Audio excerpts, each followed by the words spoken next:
you see that in the court? Oh, there we go. Yeah. Yeah. We are live. You pushed it early. We are live. You got it. Yeah. So welcome everyone to another Facebook Live with Dr. Nelva Bryant. I am Greta Russo, and of course, this is Dr. Bryant. Dr. Bryant, please introduce yourself. Hello, everyone. Thanks for joining us. Greta, I think, did you get a new computer? Because that was fast that time. What happened? No, I pushed it. Oh.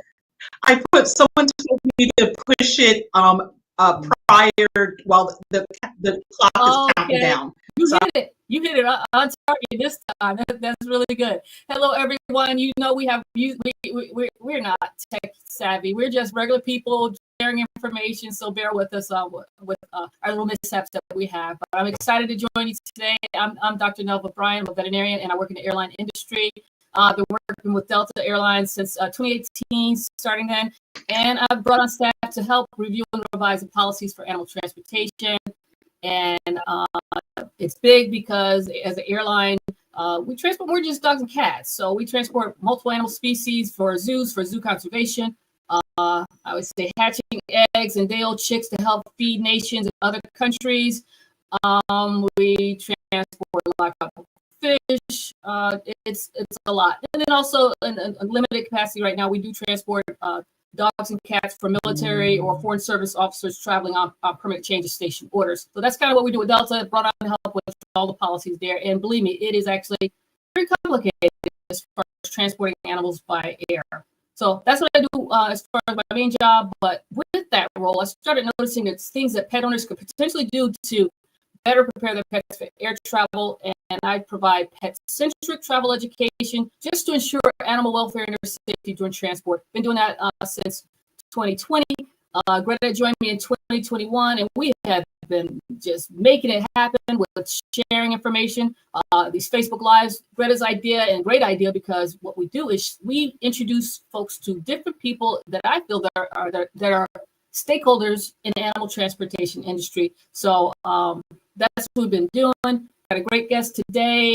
In the past, like I said, who do we have on here? We have folks that have private jet companies that focus on transporting pets that way. We have folks sharing pet travel education for pet owners. Last week I had Paws Abroad. That was great.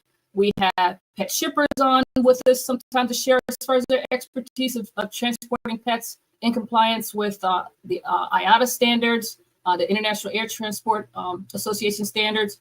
Who else we've had? We've had nutritionists, folks talking about pet nutrition during transport, because when they travel, you need to keep consistency with that. So today, we're going to have a new person on talking about, in a sense, AI and how that can assist in pet travel with AskVet. So very excited about that. Greta, before I keep going forward, please introduce you and your kitty, and we'll move forward. Hi, everyone. My name is Greta Russo, and this is today we have Sam, who is won't get out the way, but getting our marketing and our message out to the world. Definitely how Dr. Bryant is the pet travel expert and is available for consultations, not only for pet parents and helping you figure out is your pet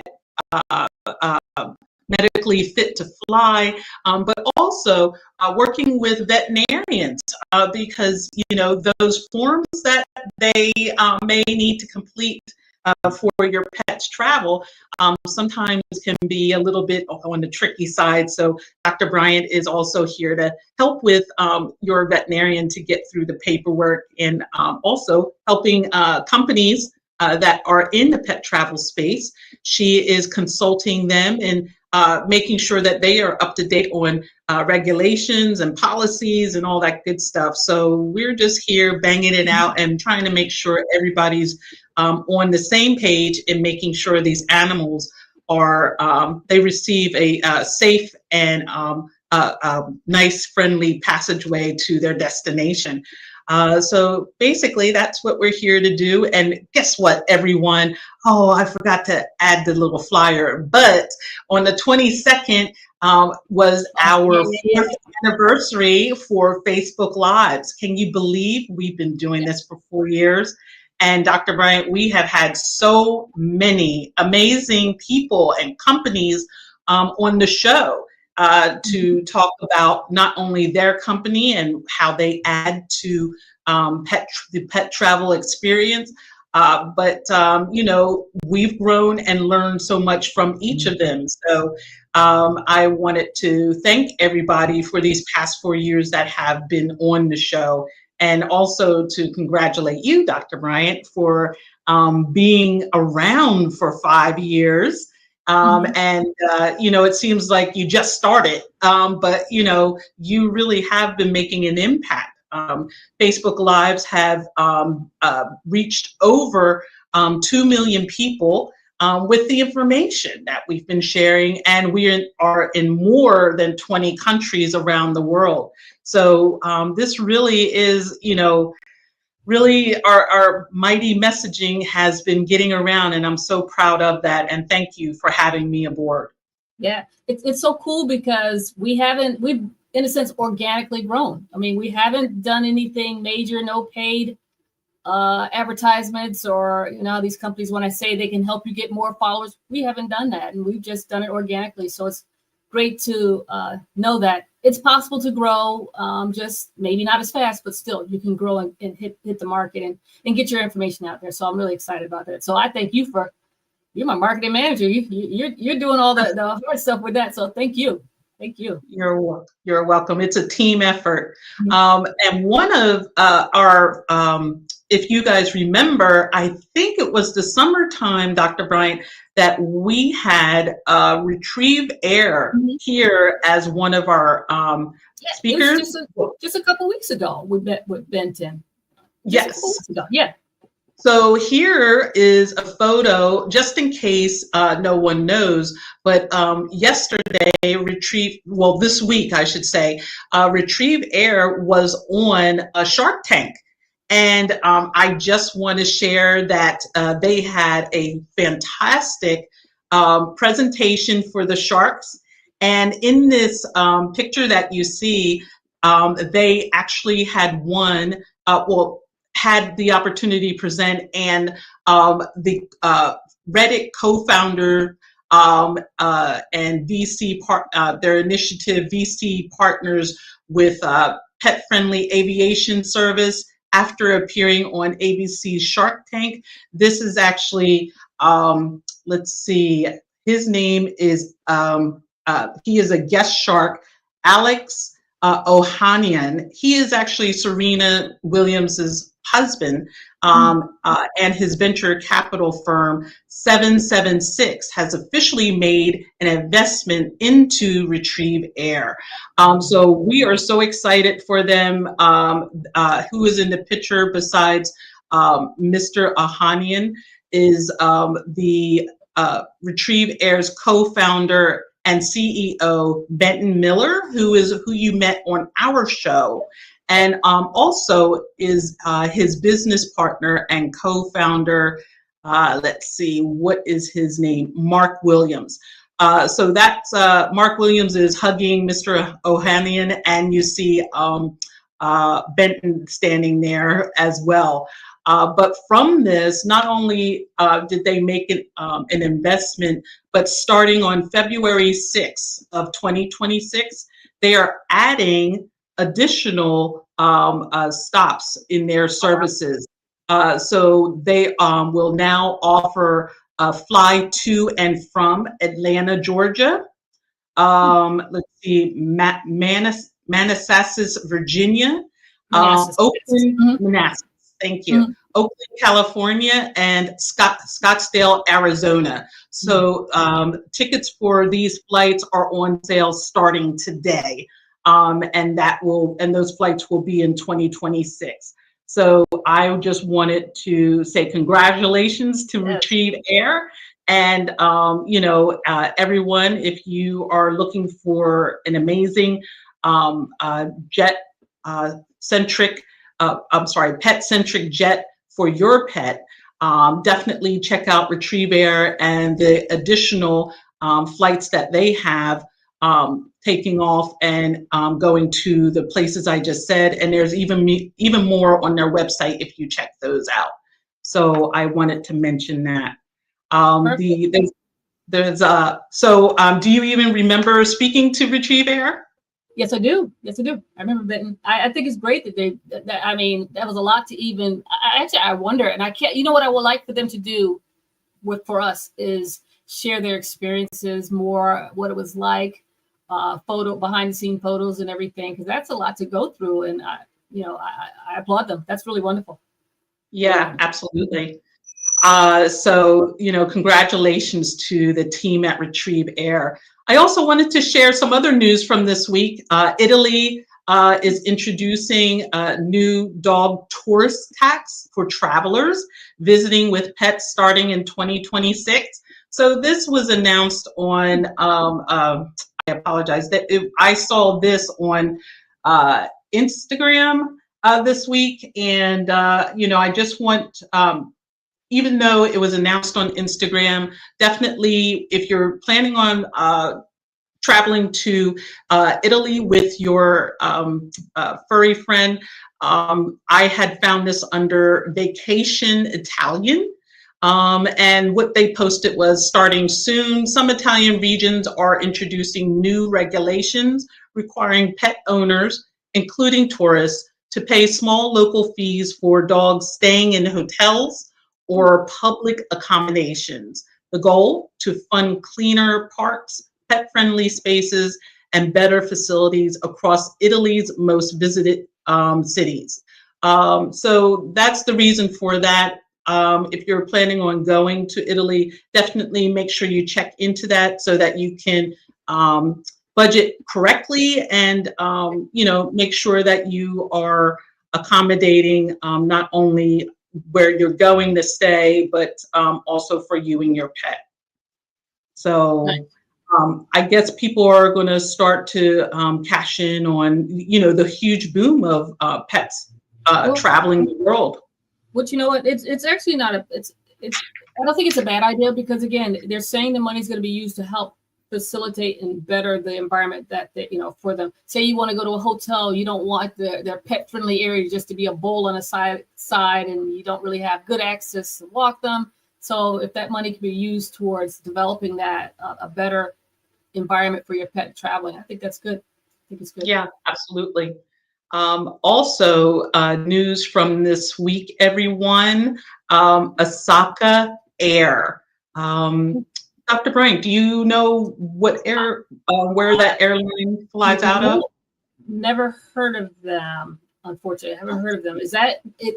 Are they in the U.S. based, or is that more of an international airline? No, they're not. So I got this from, again, Instagram on an account called Unstumbled, and it mentions traveling with pets in India just became easier. Akasa Air has upgraded its pets on Akasa Air service, now allowing 2 pets per passenger in the cabin with a combined weight of 10 kilograms, including the carrier.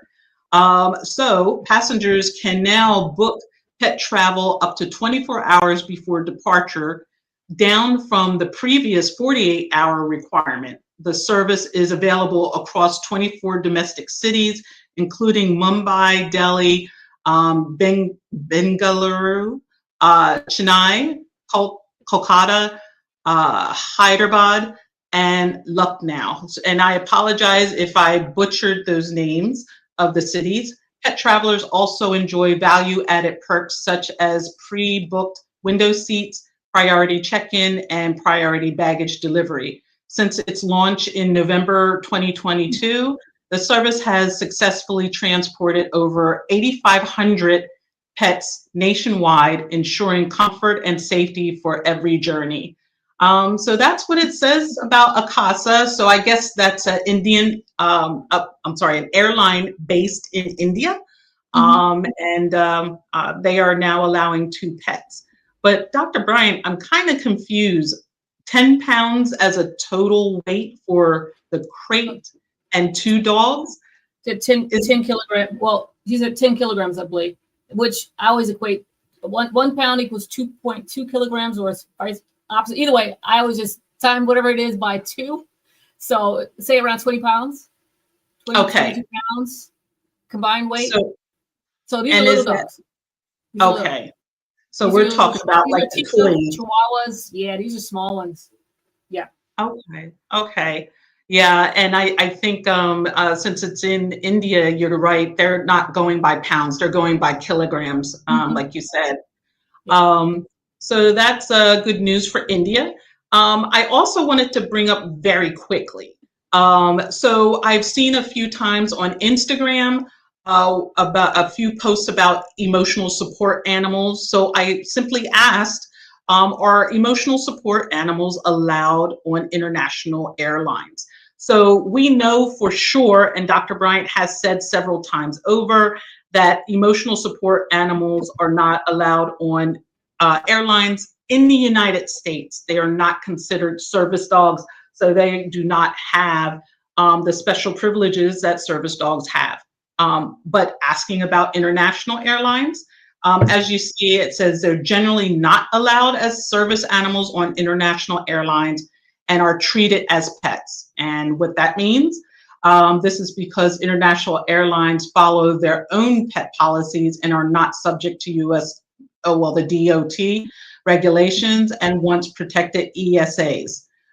Some international airlines may still allow them with specific documentation and fees, but you must contact the airlines directly to confirm their policies, requirements, and potential fees.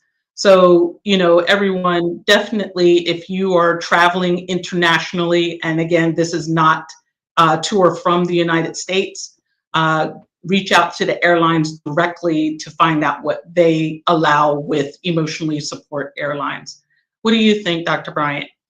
Definite, because there's a lot of information I've seen lately on social media where folks are posting information saying that it's allowed. Oh, I saw these AI generated reels or whatever on TikToks of supposedly this person had a capybara, and I don't know if you would know a capybara. They're the largest of the rodent species, so it's basically a huge rat kind of species. And this person was saying it was her emotional support animal, and that was AI generated. They don't allow those in.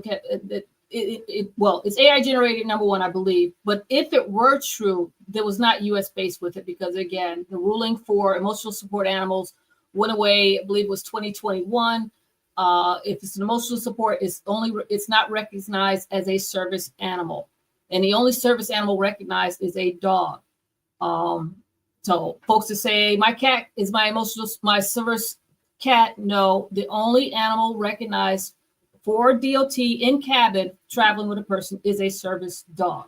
So any other animal, it's on a domestic flight.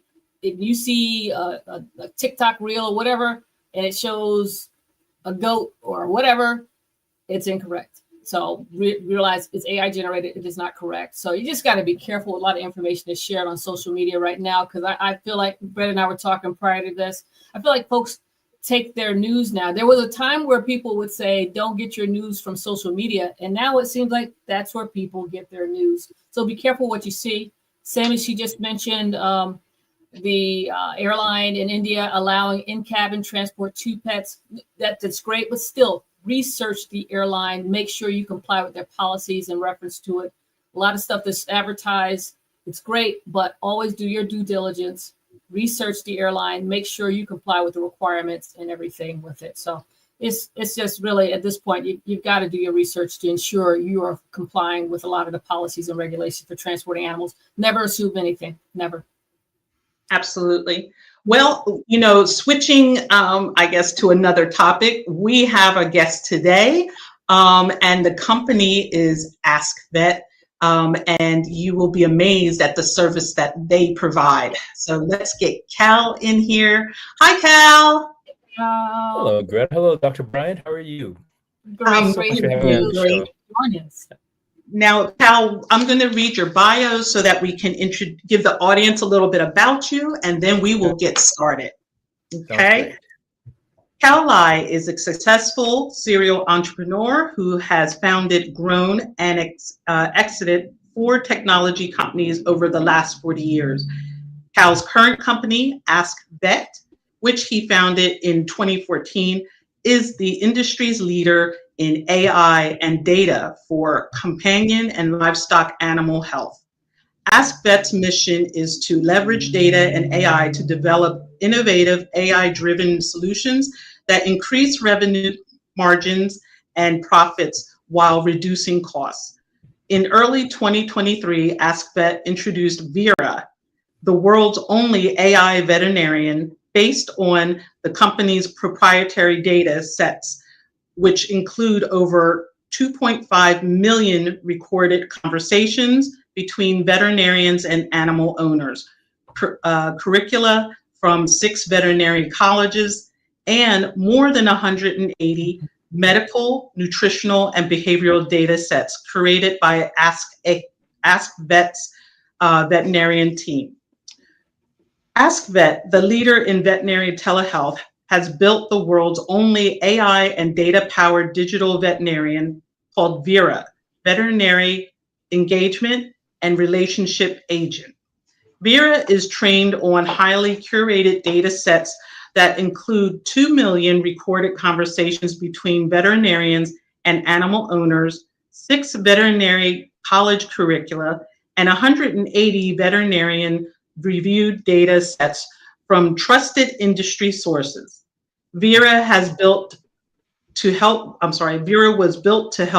the company, Vera was built to help the companion animal and industry close the gap between the growing demand for veterinary expertise and the limited availability of veterinarians and technicians. Demand in the US for animal health care is outpacing supply of qualified veterinarians and technicians. The US animal health industry needs to use data and AI to augment and expand the available supply of human veterinarian expertise to close the supply and demand gap. And the problem is much worse if you look at the global growth of companion animals. AskVet has created a suite of data AI products on the Vera platform where companion animal businesses can use their proprietary data and Vera's veterinary expertise to create differentiations and competitive advantage. Everyone, will you please put your hands together and welcome Cal Lai. Yay. Thank you, Cal. Cal, thank you so much. You're welcome. Thank you for the kind words. It's going to be a tough reputation to live up to. So. Oh, it's great. We met during Pet Connect last year, 2024's Pet Connect. And I'm so glad we connected and during the meeting, and now we have you here on our Facebook Live. So very excited to have you here today, Cal. Thank you very much. Really appreciate that. For your audience, there's a QR code that's up on the screen. I'm not sure. Maybe some of it may be covered by some of the graphics on the screen. So great. If you can make it a little smaller, that would be great. But if you can scan this QR code with your phone, you'll put Vera on your mobile device. And as Greta said earlier, what we really built was the world's only AI-driven veterinarian. And the real point of building Vera was to provide pet parents with immediate access to veterinary advice. Because the thing we know is whenever, as a pet parent, and I've been a lifelong pet parent, you see a symptom presentation, the first thing that crosses your mind is, oh gosh, how serious is this? Do I need to go to the vet right away or not? Mm-hmm. Right? And that's what everybody asks themselves. And it's hard to get a good answer to that question. And as I think over the last 50 or so years, pets have migrated from used to be working barnyard animals, dogs in particular, to now suddenly being parts of our family. We think of them much like our children. And in fact, I think in a lot of surveys that we've seen, most people do not differentiate the degree of care and love that they provide for their animals than they do for their children. It's very, very similar kind of dynamic. And I think pets have really become, 70% of all of us own pets. The average household owns 1.2 pets. That's growing significantly. And I think and pets are a part of our society in all phases of life. Younger people, elderly people who need companionship. And, we find the tremendous demand of the growth of pets really outstripping the industry's capability to keep up. We just unfortunately can't graduate enough veterinarians and technicians to be able to support the growing demand. So we really built Vera as a way to really help the industry really take the more sort of common and more ordinary questions off the plates of the humans by letting highly trained, highly intelligent veterinary agent answer some of these basic questions, allowing the humans and the physical resources that support those humans, treatment rooms in a veterinary clinic, to be preserved for those people who really do need to see a veterinary visit. And really, I think pet parents, younger ones in particular, really want the ability to talk to somebody with real medical expertise who really understand what can be going on. There are certain laws in the United States around VCPR, veterinary client-patient relationship, which don't allow for the creation of a relationship or the diagnosis of a disease using virtual means only. So you can do that if you already have an established relationship that was established through physical contact, but you can't establish a relationship through virtual contact. So what we've done is we've created this tool, this AI-driven veterinarian, to be able to support with advice, with triage, not diagnosis. We don't prescribe, treat, prognose, or diagnose, but we certainly do give advice. And we provide triage to pet parents who, in their time of need, really really want the peace of mind to know that they're doing the right thing. And for us, that's what's really critical, that we want to always provide pet parents the comfort and the confidence that they're making the right decision on behalf of the pets they love so much. And of course, the thing we really care about is we're very much into the health and welfare of animals.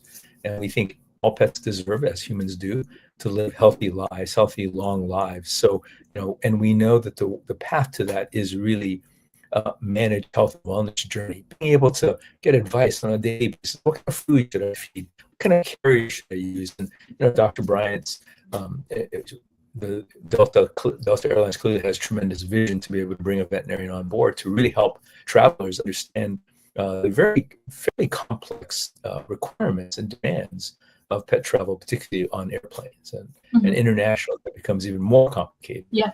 So, I think what you're seeing is the proliferation of a lot of capabilities and tools to really support pet parents 24/7 when they want it, when they need it. So if we put that QR code back up on the screen at some point, you can scan that, you put Vera on your phone, and you can engage with Vera. She can answer all species of animal questions, with the exception of zoo animals. So if you have a hippopotamus, sorry, I can't help you there. Yeah. Pretty much any other form of animal, including barnyard animals, chickens, goats, we can support. And we also have a part of our business is to support the livestock industry, food animals, the cows, chickens, pigs that are grown for human consumption. And I think what's important about that is there's a huge growth of a requirement for food protein, not just here in the United States, but all over the world, particularly in Asia, where they're developing societies where they want to eat more animal protein. And historically, those areas of the world have not had the kind of structured veterinary support that we have, because there were agrarian societies and people learned veterinary medicine because their father, their grandfather, their great-grandfather, their great-great-grandfather were cow, pig, chicken farmers, and passed all that knowledge down. So they don't have the educational system, academic system that we have in the West to train veterinarians. So, there's a tremendous need for veterinary science in the Asian countries, and I think that's one of the things that we're a global business, so we've moved in that direction. Yeah, I think you mentioned when we were talking offline that you guys are actually located globally, and you are actually approved here in the United States, and then also you have a global presence as well. Please share more about that as far as that, because folks have to realize, there's the veterinary client-patient relationship is extremely important, and I think there's certain states maybe restrict probably either telemedicine or telehealth. Actually, if you can, because I'm probably saying it incorrectly, telling me the difference between, say, telehealth or telemedicine. Is AskVet telemedicine, or explain that? We do both. Telehealth is essentially the ability to do triage, management of any kind of chronic condition. It's the ability to provide medical advice. Again, we don't diagnose, treat, prognose, or prescribe, but we do provide advice. So that's what telehealth is. And again, the keyword there is health, right? Focusing on wellness. What kind of food should I feed my dog? My dog was recently diagnosed with diabetes. What would be the right food now that his or her condition has changed? That's kind of what telehealth is. Telemedicine really comes down to, at least from a virtual perspective, one thing, and that is the ability to prescribe medications. And that ability to prescribe is limited today to only 8 states. And the types of medications that they can prescribe are very, very limited. So most of the medications that are common, things like parasiticide, flea collars, tick collars, those kinds of things can be done through telemedicine. Again, only in the 8 states that permit it. So in most states, telemedicine is not permitted. And I would say that, I think one of the things is, as someone in the industry, we'd all like to see is to be able to have more accessibility, of course, within certain guidelines for people to get, simple prescriptions online. But I think the industry has a view to not expand that. So I would be surprised if there were any new states that got into telemedicine. And in fact, I think that there's some movement afoot in both in Washington and in the industry itself to essentially repeal a lot of the telemedicine, the prescription capabilities in the 8 states that provide it. So that's sort of where I think the industry is heading, and it's directly opposite to where human health is heading. Human health is heading in a direction to allow greater and greater accessibility, because one, during ACA we added about 30 million people to the insurance rules, but didn't add any new doctors or facilities. So I think the human medical establishment has had to come up with ways to utilize technology to take on more patients without creating an unbearable burden both for the system and for the practitioners in the system. The animal health system has kind of gone the opposite way. They've become a little bit more restrictive in terms of what's allowed. There was a lot more that was allowed during COVID because people just couldn't get to see a veterinarian. I think a lot of those relaxed rules around VCPR have been repealed and more stringent rules have been restored. So, one of the things that we're really focused on is to provide support to pet parents so that they can get the kind of care and help that they need on a everyday, more regular basis. Because we all know that veterinarians are busy. It costs a lot of money to get the veterinarian. It's difficult to go in because you got to take time off from work. You got to stress yourself out. We all know it's stressful to our animals to take them to the vet. And as a result, I think people are trying to find alternative ways that help. Now, Dr. Bryant pointed this out, and it's a very key point, is the problem with what we call Dr. Google. And just to put it in context, there are about 200 million questions that are health related that are asked of Dr. Google every month. 200 million questions. And really, the problem with Dr. Google is, and the people at Google would say that, it was never trained to be a doctor. We, consumers, created that construct of Dr. Google. But Google would say there's no curation. There's no way to know whether the information you're getting is accurate because Google's data comes from scraping the entire internet. And we all know that the data out is as good as the data in. And there's a lot of garbage that's on the internet. Yeah, unfortunately, it's not reliable. It's also in a way, it can be information overload too for folks. Again, offline, Greta and I really I'm convincing her to love GPT chat and AI and just explaining what it can do. And it brings into AskVet also as far as what it does. You can actually, number one, GPT chats, AI systems like that, you've got to be careful about the information that you get. It doesn't take away the need for a veterinarian or medical professional or any other licensed professional. It doesn't take away from it. It gives information, and you sometimes have to tease through and figure out what works and what doesn't, because it can also be information overload. That's why AskVet is awesome, because at least you're a system where questions you're using, you define the resources. From GPT chat, their whole resource might be all of Google, which, as you said, over to be who knows how big.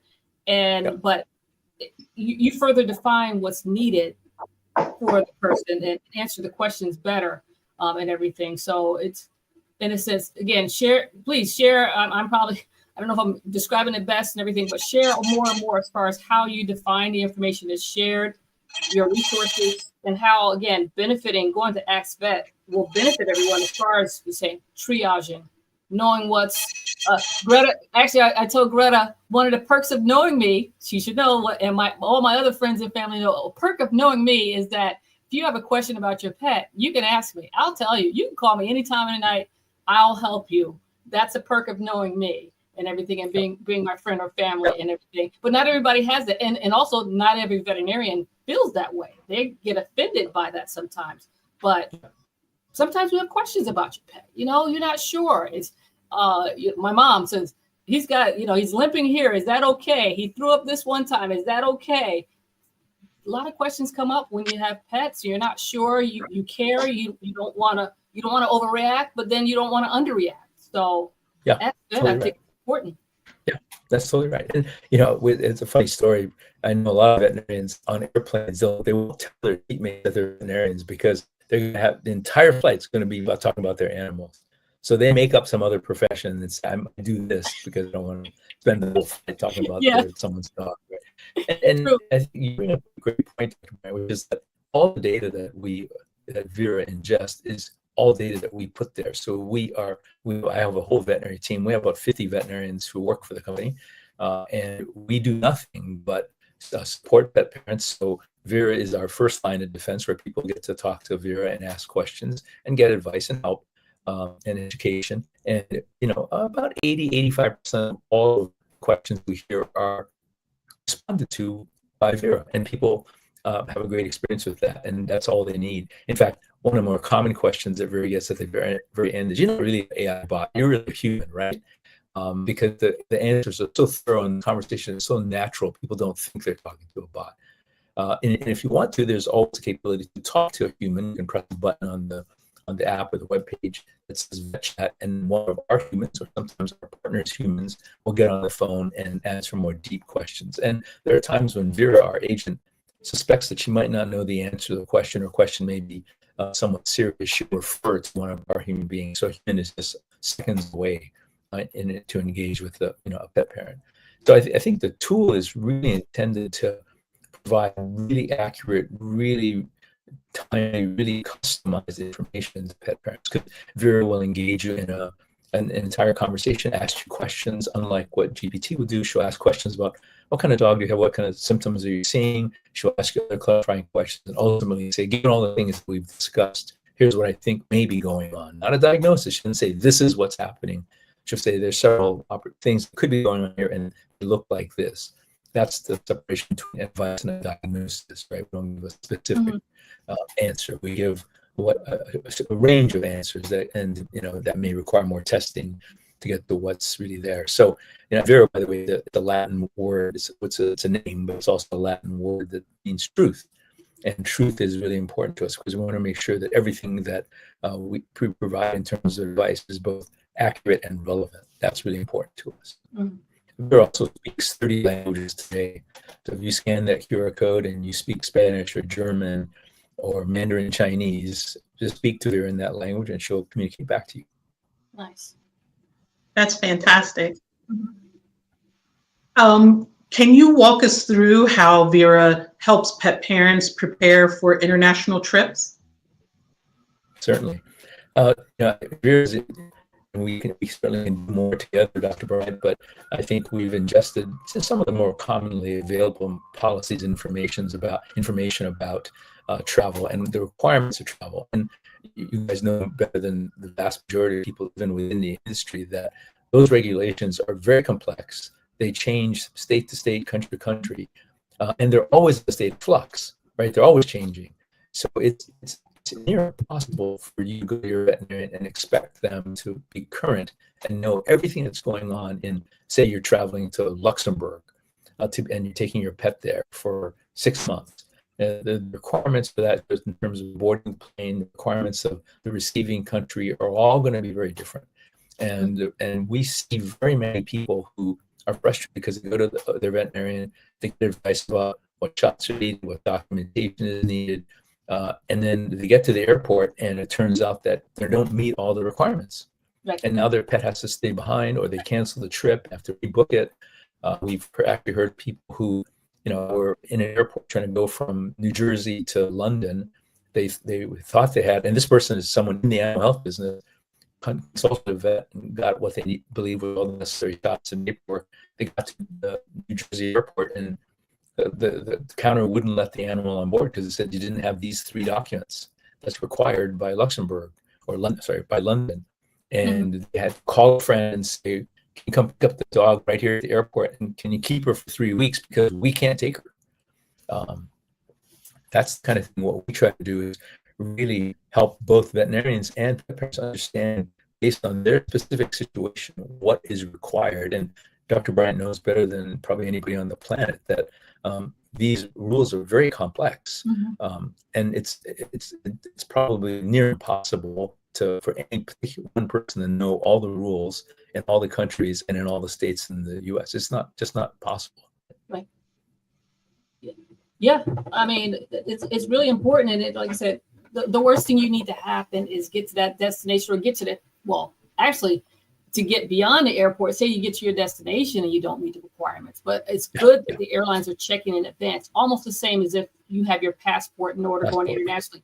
They make sure everything's legit with that before you go forward. So they're getting to where now the airline is being more knowledgeable and aware of the requirements for that destination too. And they want to see the documentation in order before you even travel, to prevent that backwards and forward thing. And be a bad customer experience. Number one, really poor for your pet as well to get somewhere and turn around and come back too. The stress of that. So they need to be knowledgeable of that. I think, to be honest with you, Cal, what folks really need to understand too is just knowing that, again, traveling anywhere, there's going to be some requirements, regulatory requirements for your pet that you have to comply with. Additional thing, I don't know if you touch on with AskVet, they need to also be aware of the requirements for each airline, particular airline they're going to be using too, to ensure they comply with that as well. So it's more than just your destination requirements. It's also the airline's requirements they have to meet as well, and knowledge of that. That's right. And I think by engaging Vera and asking the questions, Vera can answer a lot of those basic questions that we could probably do more. Dr. Bryant, if we work together, we could ingest a lot of your information, and that would probably make it even more thorough. But we've ingested all the publicly available information on that front. So I think the other thing that people value is, in fact, a CEO of one of our partners, an insurance company, was traveling in Southeast Asia, and he had his dog with him, and he thought his dog ate rat poison in this country, and he tried to get to a veterinarian, but the problem was they didn't speak. In the town he was in, no one was speaking English. It was very difficult for him to find a veterinarian and explain what was going on. So he said, wait a minute, I can access Vera. So he got on his phone, he accessed Vera, and he asked Vera the question, and Vera walked him through it. And he called me when he got back from his trip. He said, you saved my dog's life. I'm like, how do we do that? And he explained the story and said, I thought, we was a little village somewhere in Southeast Asia, and I thought my dog had eaten some rat poison that was exposed in this little village they were in. And I talked to Vera, and Vera assured me that everything was probably okay given what I told her. And sure enough, his dog was fine. And he said, I was really concerned. I was really worried. I couldn't find a local veterinarian, and even if I did, I couldn't explain it because I don't speak the language. So he said, and then I realized, God, I have Vera in my pocket. I was going to ask Vera. So he said, now I understand why we partnered with you, because you saved my dog's life, and you're doing this for a bunch of our customers as well. So it was a great story. But we hear that a lot. People use Vera when they're on the road just because it's immediately accessible to them. So even if you're taking a driving trip across the United States and something happens along the way, it'd be really difficult to find a veterinarian, get an appointment, and go in. Whereas if you can access Vera, she can help you determine whether or not that's required or that's necessary. Definite need for travel, to be honest with you. That because you don't know if it's relevant or not. Is it significant? Should I take them in or not, and everything, and to have something triage it. And then if you have a connection with yours, maybe a global connection, is there a veterinarian nearby in that Yep. destination, you know. That's right. That's right. And Vera, at least in the United States, we haven't done this internationally yet, but Vera has ingested every veterinary hospital in the United States, and we have a proprietary database. We know where they all are. We know what specialties they have, what hours of operation there. We're constantly updating this database. So if you're traveling anywhere in the United States, we can certainly give you, if something is happening in the journey and Vera suspects that you probably do need to go to a veterinarian, that may be something that may require immediate help. We can provide you with a locale to go to that will have the kind of resources to satisfy your pet's requirement. Nice. Very nice. I wanted to just circle back real quick. You mentioned Vera speaks 40 languages. How important is that for global travelers? We think that's critical. The language component is really important because people use it in several ways. We have, as I said, we're in all of Europe and all of Asia, so we have customers in both those regions. So clearly, your capability of speaking those languages supports those markets. But just as importantly, we find people actually, if they have to go to a veterinarian, they can hand the phone, and that veterinarian can speak to their in their native language, and Vera will speak back to them in the native language. That's really kind of important. And you can actually flip back and forth between English and a foreign language, and Vera will respond depending on how, whether you're speaking to her in English, or speaking to her in Thai, or whatever it is, right? So I think the language support is really important. Yeah. That's really amazing. What benefits does Vera bring to airlines, hotels, and the travel industry as a whole? That's a really good question. I think a lot of it is it creates differentiation for them. I mean, as you both know really well, traveling with pets is becoming very, very common. And I think we all see it in the number of animals that we see on the flights we take, right? And I see it, I travel all over the world, and I see it in hotels where they want to promote the fact that they're pet friendly. So there are a number of hotels, as an example, who've come to us and said, can we have your QR code up in our lobby or in our rooms where, we bill ourselves as a friendly hotel. We really want to provide our guests with access to your tools so that in case something's happening, they can get immediate help. So I think what it does is it really allows airlines, it allows hotels, anybody in the travel industry to, really make credible the statement that they're very pet friendly because they provide this resource. I think they're all looking for ways to support pet parents who are traveling with their animals. And I think it's important that medical triage is one of the services that is really needed and necessary. And I think if these properties can offer it, people are more likely to stay there because they feel comfortable that if something does happen, they'll have access to a resource. It seems like, from what you just said, businesses that are in the travel industry, such as airlines, hotels, and so forth, it really would be a benefit to have Vera's QR code on their website. So like you said, if let's say, they got into something on their trip, they can just go to the hotel's website or the airline's website, scan the Vera QR code and, have access to medical triage immediately. Yeah, that's right. I mean, on the website, you don't have to scan a QR code. On the website, Vera just pops up on their website, and you can just start talking to her directly. This is any kind of bot or agent might appear on a website. Vera is not the average bot or agent. Most bots and agents, as we all know, are extremely frustrating because they don't do very much. They're kind of dumb and they frustrate us. Vera is purpose-built to be an incredibly seamless human-like experience. So one of the things that we know is her conversation is so natural and so thorough, and she's asking you questions. You get very engaged in the conversation that about half the people, when they're finished talking to Vera, actually believe they were talking to a person, not an AI agent. That's how natural it, and of course it's built on millions of conversations that our human veterinarians have had with pet parents over the 11 years we've been in business. So her conversational tone is extremely natural because it's built on millions of natural, real conversations that people have had. That's great. It seems also there's a question that's here that says, does Vera replace veterinarians or does it support their role? I could imagine, like, I grew up in a rural area. So if my veterinarian who had regular office hours, if something happened after office hours, to be able to talk to Vera and, to triage the situation in the immediate time, until it would help relieve my nerves until I was able to get my cat or dog into the veterinarian.